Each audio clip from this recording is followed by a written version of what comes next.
do programa aqui na Rádio Educadora FM. Quem fala aqui é Didi, né, que eu sou vereador aqui na cidade, de vereador. Agora, né, nesse momento aqui, candidato a prefeito aqui na cidade.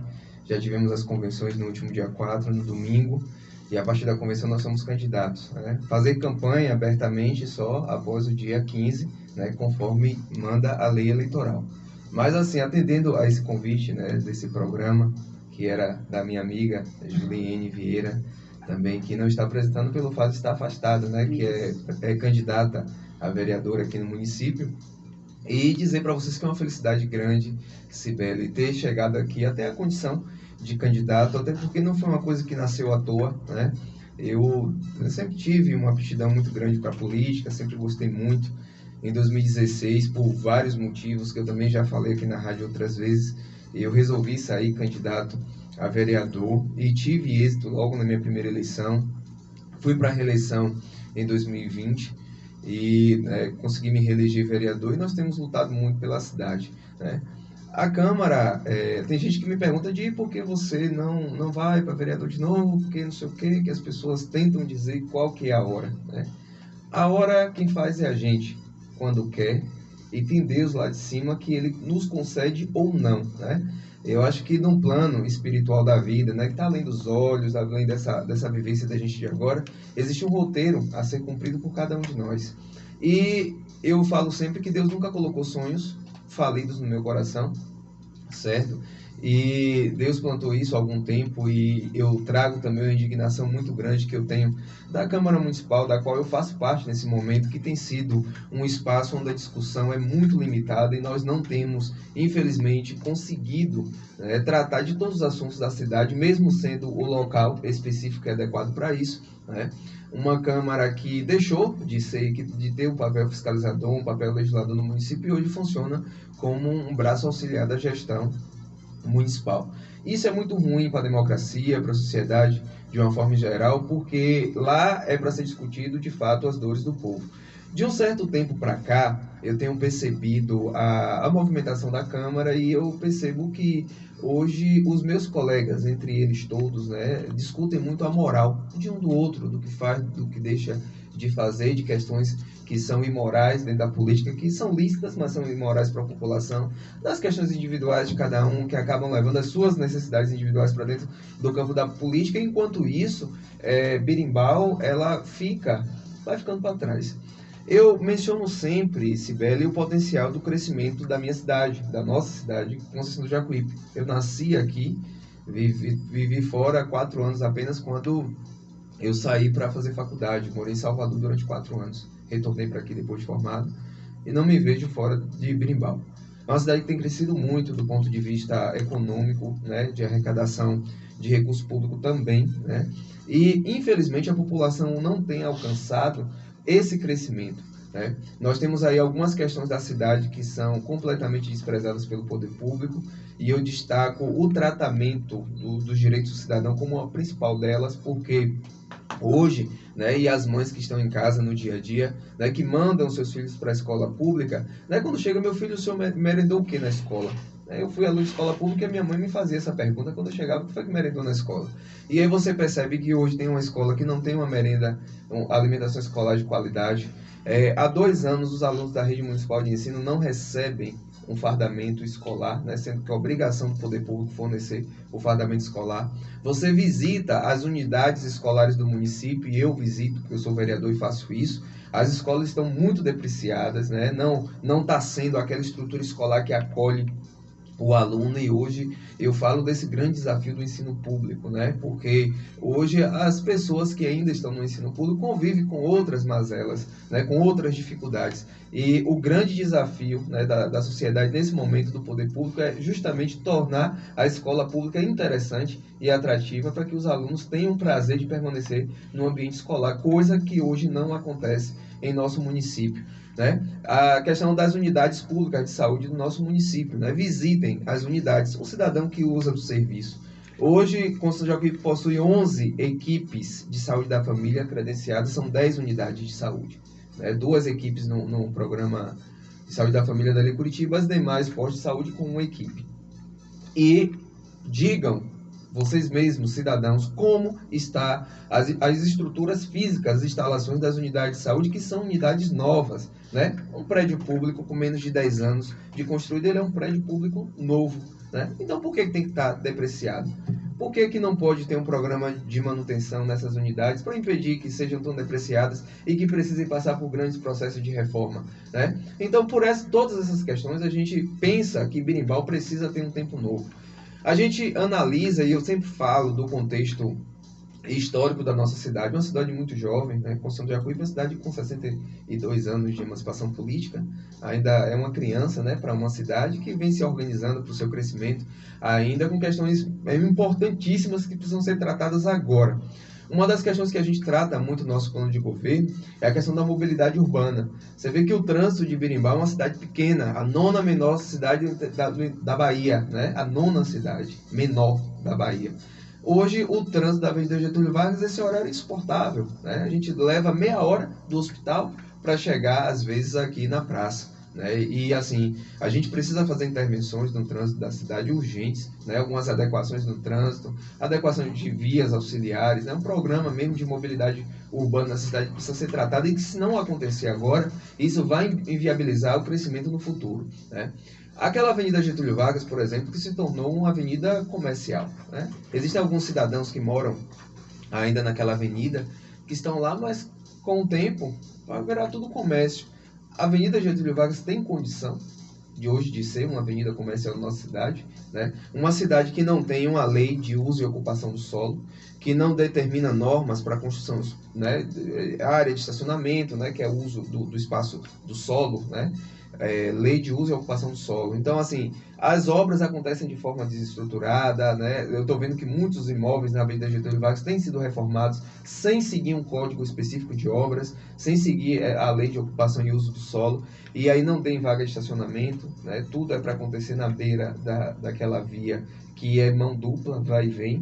A gente tem outro gargalo, que é a questão das caves na cidade, que tem aquela sai ali pegando os passageiros. Em 2017, quando eu assumi a vereança, uma das minhas primeiras indicações que eu fiz na Câmara foi que fosse estabelecido pontos de paradas obrigatórias das caves para evitar que as vans fiquem transitando a 20 por hora, né, travando completamente a questão da via. Então, assim, questões importantes, básicas, que acontecem em Constituição de Jacuípe hoje, que infelizmente as pessoas que estão aí, que estiveram, também não deram conta de resolver isso. Questões estruturais na cidade. Hoje existem muitas obras de pavimentação na cidade, existem sim, né? A população aí foi agraciada com muitas obras, mas saibam que muito desses recursos que foram empregados nessas obras a gente vai pagar durante 9 anos, que vem pela frente.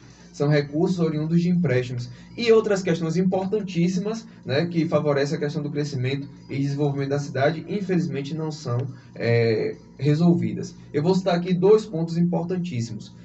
A via de acesso que liga ali a Ilha Curitiba, subindo a Rua do Fogo até a BR-101, via Rio Seco, né? Aquilo ali pode ser explorado como uma via importante de acesso da cidade, né? Se bem pavimentada, asfaltada, né? Com a devida infraestrutura de iluminação, de drenagem de águas pluviais, a gente pode ali abrir uma avenida que também pode ter um potencial comercial na cidade, escoamento. Uma outra via também que está abandonada, que liga ali o Zero, a entrada da Gameleira até a BR-101 também, né, que tem um trânsito frequente de carros pesados, né, os carros que vão para a Pedreira, para as Pedreiras Santa Isabel e Lages, naquela região ali. Então, assim, é a pior via de acesso da cidade, e uma área também poderia estar sendo explorada, né, como uma avenida importante, que possibilitaria o crescimento da cidade, né, tanto do campo comercial, quanto também pela fluidez do trânsito aqui no centro da cidade, porque com uma via, né, bem pavimentada, com iluminação, com segurança, né, com essa qualidade, as pessoas evitariam, né, fazer esse trânsito pela Avenida Getúlio Vargas e teria aquela via alternativa, né, com a fluidez, né, mais eficiente. Infelizmente, essas questões que a gente vem apontando durante muito tempo, né, eu tenho 7 anos e meio de Câmara Municipal, tratando dos mesmos assuntos. Isso é muito chato, Sibeli. Você está num lugar, cobrando as mesmas coisas, propondo as indicações, os instrumentos legais de um ambiente, e isso não acontece. Essa semana, Rubem, eu estava me dando conta, eu vindo de casa, eu moro na Ilha Curitiba, aquele largozinho que tem em frente à Fumex. Aquilo ali, gente, nunca foi... Tem uma nesga de asfalto, de calçamento para fazer que nunca foi feito. Vem o asfalto em frente à Primitiva, tem o calçamento do Primitiva, tem o asfalto em frente à Fumex. Não foi calçado, um pedacinho de Um nada. pedacinho Não foi nesga. calçado e não fizeram um asfaltamento, não Nada. resolveram. Aí chove, Sim, fica em péssimas condições. Aí eu fico assim analisando uma nesga, né? Para mim é comportamento de gestores que não vivem na cidade ou que não transitam na cidade. Porque aquilo ali, 2 caçambas de asfalto e o equipamento adequado espalharia e daria uma organização para a localidade. O problema ali não tem problema, Cibele, para fazer drenagem, que nós temos ali uma via de água pluvial que passa ali na esquina da Fumex, tem do outro lado também uma boca de lobo que joga lá na baixa de trás da escola. Então, assim, é falta de zelo, falta de atenção. Nessa mesma observação que eu fiz dessa nesga ali em frente à Fumex, que é uma bagunça, aquilo ali é feio. Tem um aspecto muito feio, aquela localidade. Tem um poste na esquina da Fumex e tem umas folhas, né, aqueles arbustos que vão ramando. Fizeram um portal, já está na praça da Fumex, por cima pela fiação do poste. Então, assim, é cenário de uma cidade abandonada. E a população precisa muito acordar para isso. Né? Quando a gente fala desse contexto histórico dessa cidade, né, de 62 anos de emancipação política, eu estava fazendo um levantamento, 38 anos foi governado por apenas uma família. Né? Quando a gente cruza lá todos os primos, os parentes, os tios, 38 anos, mais da metade da existência de uma cidade por uma única família. Né? E o que fizeram? Falam aí dos outros candidatos, tem a candidata à reeleição natural, a prefeita Tânia Yoshida, né, que já está no seu 4º mandato de prefeito, a ex-prefeita Normélia também, que homologou a sua candidatura no último domingo, com o ex-prefeito também, João de Roque, também que já foi prefeito, e Birimbau todo já conhece essa turma, já vivenciamos, né, um momento com eles, tiveram coisas boas, fizeram coisas boas pela cidade, eu acho que cada um sua marca de trabalho, mas eu acho e eu penso que é uma hora de virar a página e tentar construir um tempo novo. A gente precisa, Cibele, modernizar a gestão. A gente precisa tratar as questões ambientais, né, com o rigor da lei que merece ser tratado para esse momento, que talvez as pessoas de ontem não tenham a compreensão da necessidade que a gente precisa fazer isso de forma urgente. Né? Questão de intervenção de trânsito, como eu falei, isso é a questão do trato com o cidadão com relação aos seus direitos. Né? Quando a gente fala de saúde pública, por exemplo, a gente já falou sobre isso aqui nesse programa. A gente não pode se acostumar com uma fila de SUS e achar que aquilo é normal. Pessoas, né, em pleno ano de 2024, dormirem na rua para marcar um exame que 3 noites, não é dizer que só uma noite não, passa várias noites para poder conseguir. Eu achava que era a marcação definitiva e a primeira noite que se dorme é um pré-agendamento, né, que é um absurdo. E a gente não pode se acostumar com isso. E no tempo que tudo se marca pelo celular. Pelo celular. A gente sabe que tem as pessoas que não têm acesso à tecnologia, né? A gente viu isso muito na pandemia. Tem pessoas mais empobrecidas que não têm acesso, mas a gente precisa explorar a tecnologia da saúde, né? Existe, Cibele, por trás do Programa de Saúde da Família, uma normativa escrita pelo Ministério da Saúde que chama Estratégias de Saúde da Família. Qual o principal objetivo das estratégias? É justamente regionalizar a oferta de serviços públicos. Se hoje nós temos 11 equipes de saúde da família na cidade que estão, né, zoneadas por localidades, né, na zona rural, né, Bom Sucesso, Picado, Bessa, Ilha Curitiba, Guedes, Baldez, né, que os moradores do Baldez possam procurar a unidade de saúde da família do Baldez, explorar a estratégia da saúde da família, que eu falo muito, para buscar a marcação de um exame, buscar a marcação de um médico especialista, assim como podem também os moradores das outras localidades explorar as suas unidades de saúde para fazer essa marcação. O que eu não acho correto é centralizar isso aqui no centro da cidade. Eu conheço pessoas que vêm dos distritos tentar fazer essa marcação aqui na cidade. Uma outra coisa absurda que acontece nesse governo, que é inadmissível, que as pessoas também não podem se acostumar, é chegar numa unidade de saúde e não encontrar uma medicação básica para controle de diabetes e hipertensão. Né? Existem medicações básicas que devem ser ofertadas nas unidades de saúde da família. E um dia, como vereador, eu visitei a unidade de saúde do João Paulo II, e chegando lá, a enfermeira disse: o remédio está na Secretaria de Saúde. Eu disse: mas por que está lá? Porque nas unidades de saúde estavam sumindo. Para isso aí, auditoria e sistema. Né? Porque todo o setor público hoje que tem, né, almoxarifado, que armazena materiais, é uma norma de controle interno estabelecida pelo Tribunal de Contas, tem que ter controle de entrada e de saída de materiais. Então, se está havendo falta, tem que ver quem é o responsável e ele precisa ser cobrado por isso. Agora, penalizar a população, impedir que ela tenha acesso a uma medicação básica numa unidade de saúde próxima da casa dela para vir ao centro da cidade, isso é um absurdo, né? São medicações que são baratas, são, mas que hoje fazem toda a diferença na vida dessas pessoas. Então, esse direito precisa ser assegurado e a população também não pode se acostumar com isso. É isso que eu tenho falado muito nas minhas caminhadas na cidade, porque, infelizmente, as pessoas se acostumam com aquilo, né?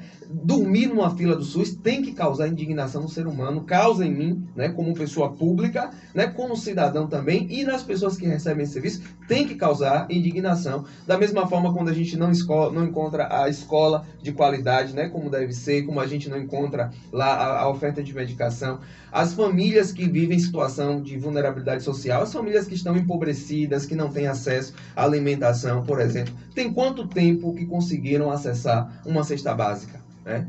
Isso está na lei, isso não é ato de benevolência do governo quando ele deixa à disposição da população uma cesta básica para as pessoas que precisam. Isso está escrito na lei de benefício eventual. Ela é regulamentada em todos os municípios brasileiros, né? Faz parte da formatação jurídica, legal das secretarias de assistência, e cada município ele precisa se regulamentar. O nosso é regulamentado. Essa lei, inclusive, foi revista em 2018, se não me falha a memória. Em 2018 a gente ampliou essa lei, né, com acesso à reforma de casa, à construção de habitações populares, né, com recurso do próprio município.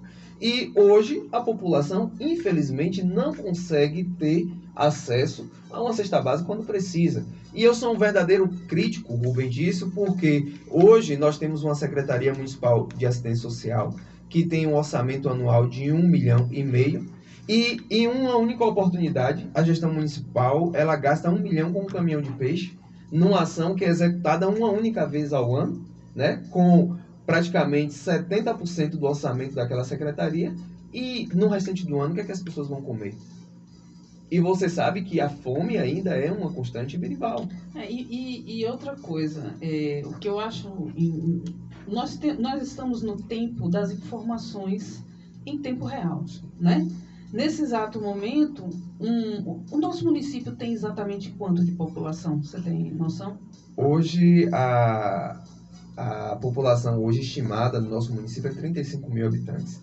Eu não confio nessas contagens, né? Para mim, Berimbau tem muitos mais habitantes, mas assim, eu estou esperando o poder público também se modernizar nessa área da informação que nós tanto falamos. Eu fico imaginando em casa, rapaz, qual que é a dificuldade que você tem hoje de controlar os números da população, né? Hoje, o CPF é um documento obrigatório, né? Poderia ser estabelecido como obrigatório no ato do nascimento e uma única obrigação de declaração de município de residência. Isso. Ou seja, Receita Federal lá de cima, não.